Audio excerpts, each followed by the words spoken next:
আজকের এই দারুণ এক্সপ্লেইনার বা বিশ্লেষণমূলক ক্লাসে সবাইকে ভীষণ আনন্দের সাথে স্বাগত জানাচ্ছি। আজ আমরা সবাই মিলে এমন এক অঞ্চলে হারিয়ে যাব যেখানে ইতিহাস, ভূগোল আর ঐতিহ্য মিলেমিশে একাকার। হ্যাঁ, ঠিক ধরেছেন, আমরা কথা বলছি বাংলাদেশের দক্ষিণ পশ্চিমাঞ্চলের অন্যতম রত্ন খুলনা বিভাগ নিয়ে।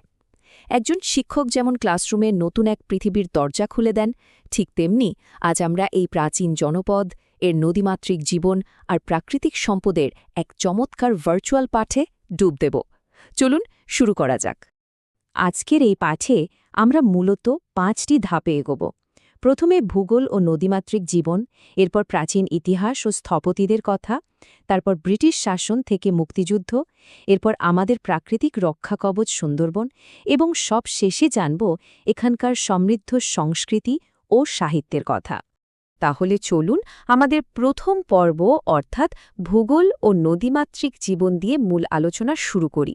জেনে নিই এই বিশাল অঞ্চলটির ভৌগোলিক পটভূমিটা আসলে কেমন। বর্তমান প্রশাসনিক দিক থেকে দেখলে এই বিশাল বিভাগটি মূলত 10টি জেলা নিয়ে গঠিত। খুলনা, বাগেরহাট, সাতক্ষীরা, যশোর, ঝিনাইদহ, মাগুরা, নড়াইল, কুষ্টিয়া, চুয়াডাঙ্গা এবং মেহেরপুর। এই 10টি জেলার নাম মাথায় রাখলে পুরো অঞ্চলটির বিস্তৃতি আর গুরুত্ব অনুধাবন করা আমাদের জন্য অনেক সহজ হবে। প্রাচীন গঙ্গা ব্রহ্মপুত্র বদ্বীপের অংশ হওয়ায় বুঝতেই পারছেন এই এলাকাটি পুরো দস্তুর নদীমাতৃক। রূপসা, ভৈরব, পশুর কিংবা কপোতাক্ষের মতো নদীগুলো কিন্তু শুধু বয়েই চলেছে না, এগুলো রীতিমতো এখানকার অর্থনীতির প্রাণভোমরা। নদীকে কেন্দ্র করেই এখানকার কৃষি আর মাছ ধরার মতো পেশাগুলো টিকে আছে।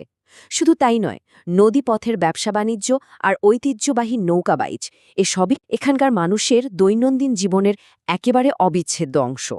ভৌগোলিক কাঠামোর পর এবার সময় হল একটু অতীতে ফিরে যাওয়ার। আমাদের দ্বিতীয় পর্ব প্রাচীন ইতিহাস ও স্থপতি।